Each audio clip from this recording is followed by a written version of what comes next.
previous lecture, we discussed about solid waste management. In the today's lecture, we are going to discuss about air pollution and its control. So let's start our lecture. Air pollution is defined as the excessive concentration of matter in the air which affects the individual or causes damage to the property. See, simply we can say that it is an excessive concentration of matter in air which affects the property. Majorly, air pollution affects not only human beings and also plants, animals, and buildings also affected. If you see that generally sources of air pollution, there are two sources. There will be a natural source of air pollution and then the man sources air pollution. So before we will discuss about the sources of air pollution, if you see the composition of air here in composition of air, nitrogen will be having 78.1%, oxygen is 20.9%, argon is 0.93%, and carbon dioxide is 0.032%, and remaining are the carbon monoxide, sulfur dioxide. These are the composition of air. This has been damaged and affected during the air pollution. Okay. Next, you see that sources of air pollution. I told you that generally there are two types of sources of air pollution. One is the natural sources of and one is the man-made sources. If you see that natural sources of air pollution are products from atmospheric reactions like chemical reaction, like oxidation, combustion, polymerization, photochemical reaction, and aerosol particulates, microorganisms which affects plants and animals, pollens, gases and waters from swamps and marshy lands. See here the products from atmospheric reactions like polymerization and photochemical reactions. And second one is the aerosol particulates. Aerosol is nothing but the finely divided solid or liquid particle of microscopic size which is suspended in atmosphere. Generally, this aerosol particulates causes visibility reduction, soiling of surface, corrosion, etc. Generally, we can say simply the aerosols are like dust, smoke, fog, mist, humus, dust, smoke, mist, and fog. These are the major aerosols. These aerosols cause corrosion, visibility reduction majorly, and soiling of surfaces. Another one is the microorganisms. Generally, microorganisms these infect plants and animals. Okay. Then pollens. Pollens nothing but small grains from the anthers of flowers which may cause allergic reactions. Small grains, small small grains which cause allergic reactions. Okay. And another one is the gases and odors from swamps and marshy lands. These are the natural sources of air pollution. One is the products from atmospheric reactions, aerosol particulates like dust, smoke, fog, misty, and microorganisms, and pollens, and gases, and odors from marshy lands. Next, coming to the Man-made sources of air pollution. Man-made sources of air pollution majorly we can see combustion of fuels. Generally, due to combustion of fuels, the gases like carbon dioxide, CO2, oxides of sulfur, oxides of nitrogen, these are accumulated in atmosphere. Okay, and second one is the industries. Industries emit undesirable gas like carbon dioxide, oxides of sulfur, oxides of nitrogen, carbon monoxide. If you come into the thermal power plants, thermal power plants they emit sulfur dioxide. Thermal power plants emit sulfur dioxide. These industries will then carbon dioxide, oxides of sulfur, oxides of nitrogen. But thermal power plants majorly emit sulfur dioxide. To come the automobiles, auto exhaust contains carbon monoxide, methane,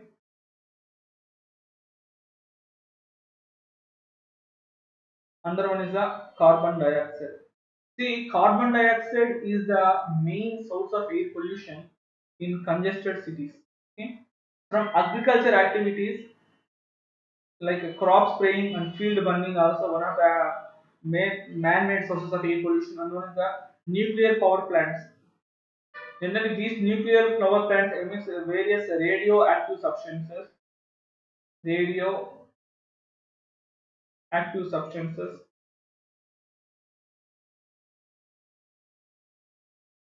Next, these are the man-made sources of air pollution. Okay, combustion of fuels and industries they emit CO2, oxides of sulfate, oxides of nitrogen. Thermal power plants they may emit sulfur dioxide. Automobiles they emit carbon monoxide, methane, and CO2. Agriculture activities like crop spraying and field burning also one of the source of air pollution. And nuclear power plants that give various radioactive substances is also one of the source for air pollution. Next, we'll discuss classification of air pollutants. You see that generally, according to the manner in which they are formed, they are classified into two types. One is the primary air pollutants, another one is the secondary air pollutants. Very very important is primary and secondary air pollutants. Primary air pollutants are those which are emitted directly from the identifiable sources. That means they are emitted directly from identifiable sources. Example we can see here particulate matter. As I told you that generally aerosols, particulate matter means dust, mist, fog. This will come under the particulate aerosols. Then pollens, I told you that grains, sulfur compounds, SO2, SO3, and hydrogen sulfide, nitrogen compounds, nitrogen oxide, nitrogen dioxide, and ammonia, carbon monoxide and carbon dioxide, photochemical oxidants, lead, hydrocarbons, radioactive substances, halogen compounds. These are all come under the primary pollutants only. Okay, majorly sulfur compounds, nitrogen compounds, carbon dioxide, carbon monoxide, photochemical oxidants, lead, hydrocarbons, and radioactive substances and halogen compounds. Okay. Next, coming to the secondary air pollutants. Secondary air pollutants are formed in the atmosphere as a result of interaction between two or more primary air pollutants. Okay, interaction between two or more primary air pollutants and then between reaction between them, these secondary air pollutants are formed. The major example is one is the sulfuric acid, ozone, that is nothing but the O3, formaldehyde, PAN, that is a peroxyl acetyl nitrite, and photochemical smog. These five we have to remember: photochemical smog, PAN, peroxyl acetyl nitrite, formaldehyde, ozone, and sulfur. major secondary air pollutants. Okay.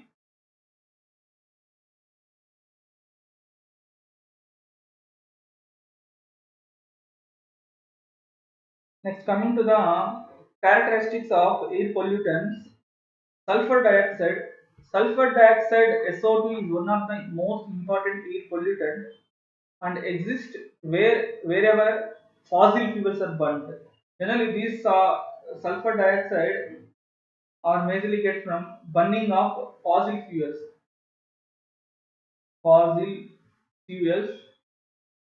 Oxides of sulfur can be estimated by West and Galk method. And second one is the carbon monoxide. Carbon monoxide can be estimated by NDIR analyzer method.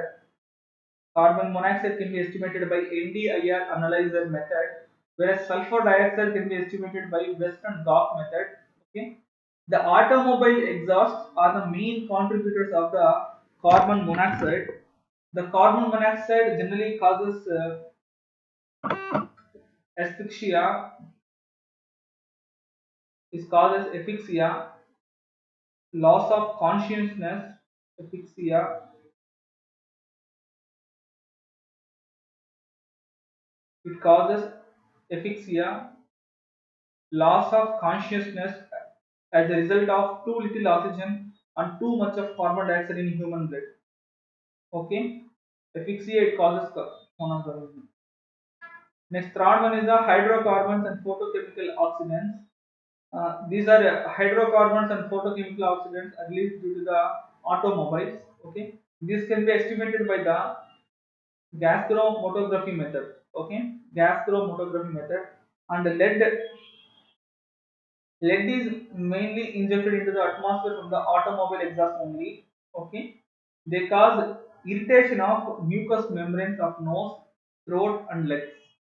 Okay, generally lead is causes irritation of mucous membranes of nose. Generally, in nose there will be mucous membrane, and in throat and lungs it will cause irritation. Another one is the oxides of nitrogen.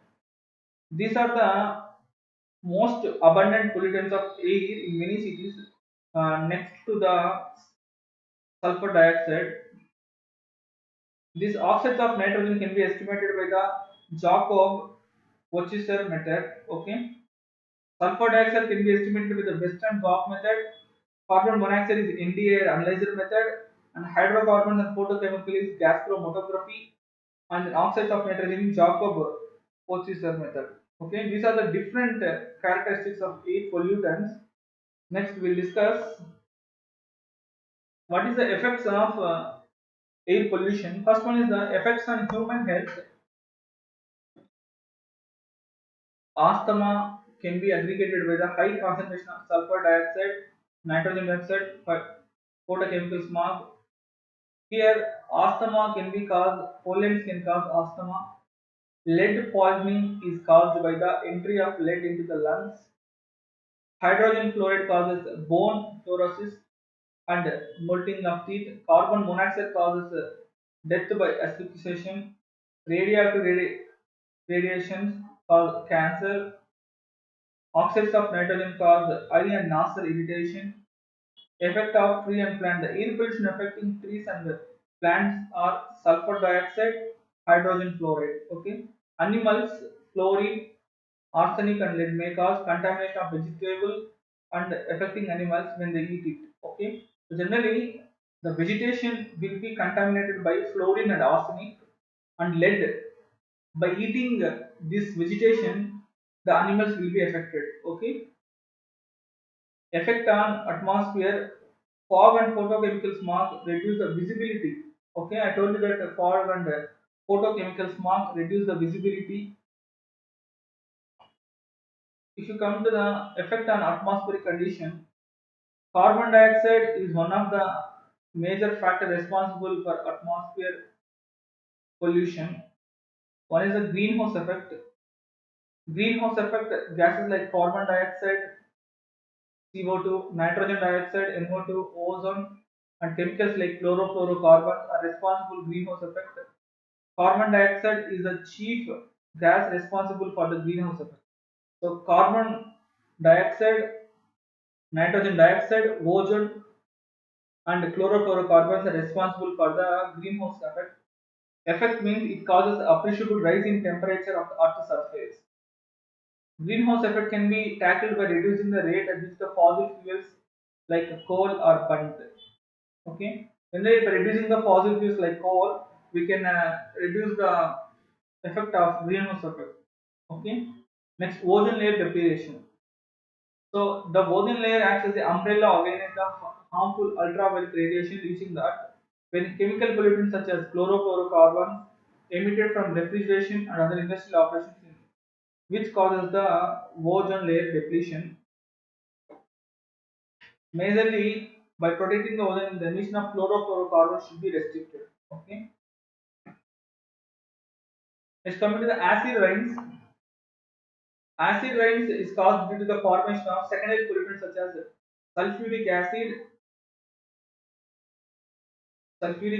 nitric acid, and hydrochloric acid. Very, very important. Acid rains are caused due to the sulfuric acid, nitric acid, and hydrochloric acid. Next, global warming. Global warming is considered to the man-made sources. The global lead to the burning of crops and may also affect the forest fires.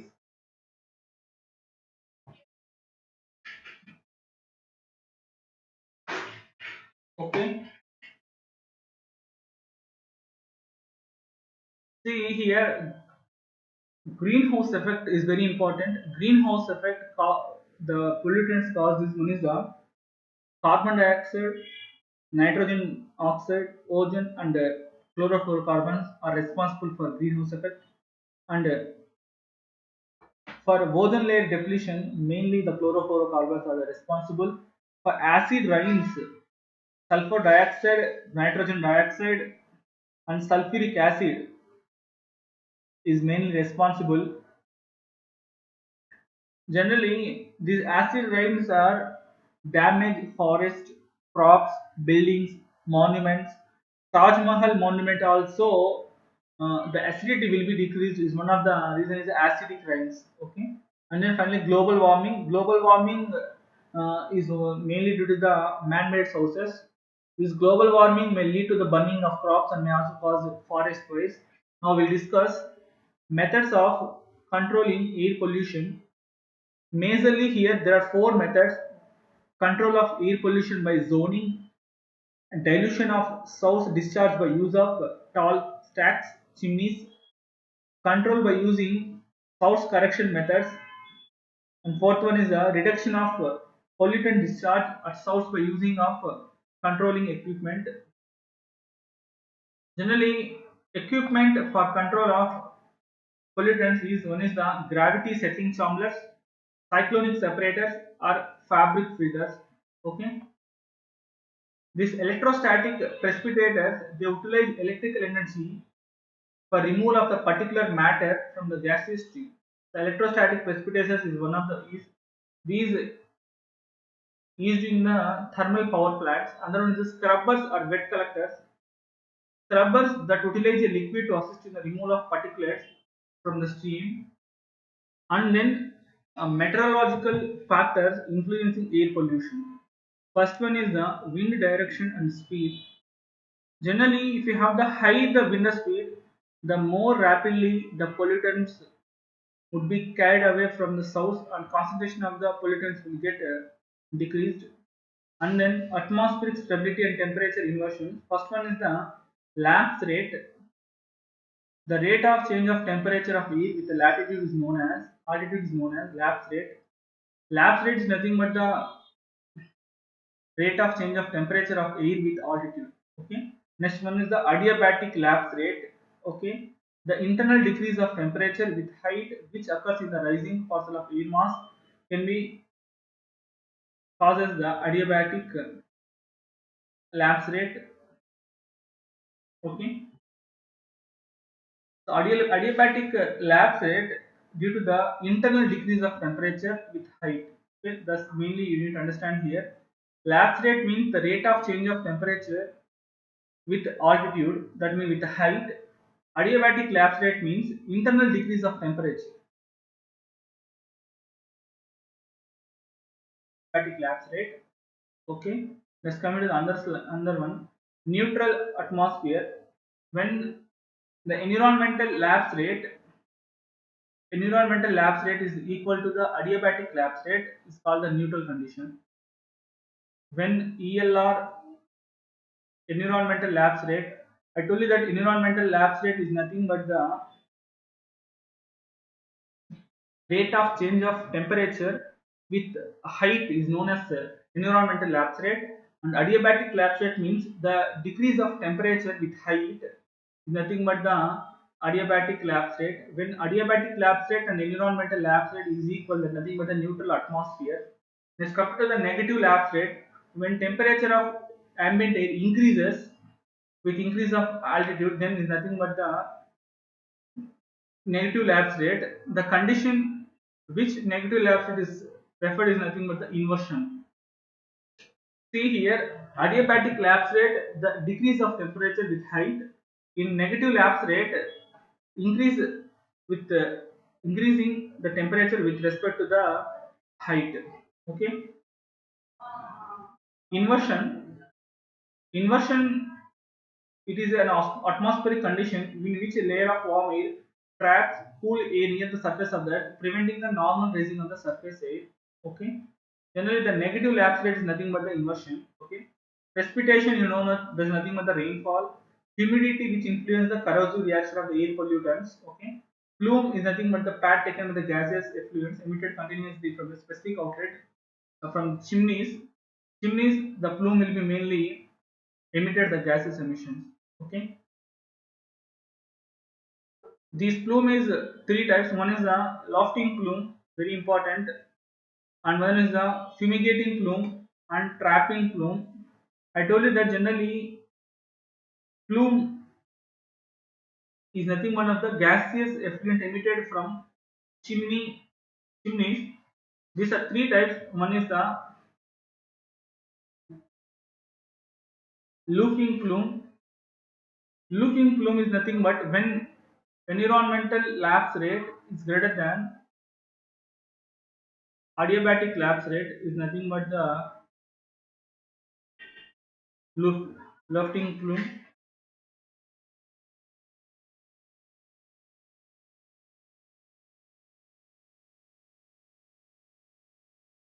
It is the most ideal plume behavior for which occurs where there exists strong superadiabatic process. Such plume has minimum downward mixing as it prevented by the immersion layer below stack. Another one is the fumigating plumes. This time of system occurs in inversion is present above super adiabatic lapse environment. Okay, these type of plumes occurs when inversion is present above the super adiabatic lapse rate. Another one is the trapping plume. These plume is formed when super adiabatic environment is formed in between two inversion layers. Okay, here fumigating plume above the super adiabatic lapse environment. Here between two layers, this super adiabatic is formed is nothing but the trapping plume, whereas the lofting plume means downward mixing as it prevented by the immersion layer below stack. Okay, that means strong super adiabatic lapse rate above the surface inversion is the lofting plume. Above super adiabatic lapse environment is the fumigating plume, and between two immersion layers, the super adiabatic environment is formed nothing but the trapping plume. Okay. Next, coming to the looping plume, when environmental lapse rate is greater than adiabatic lapse rate, the condition is nothing but the looping plume. Neutral plume, when environmental lapse rate is equal to the adiabatic lapse rate, the condition is nothing but the neutral plume. Coning plume, when adiabatic lapse rate is greater than environmental lapse rate, is nothing but the coning plume. Last one is the fanning plume. This type of plume is observed in extreme inversion conditions in which emissions will be spread only horizontally. Okay, so these are the different types of the plumes. Okay, thank you everyone.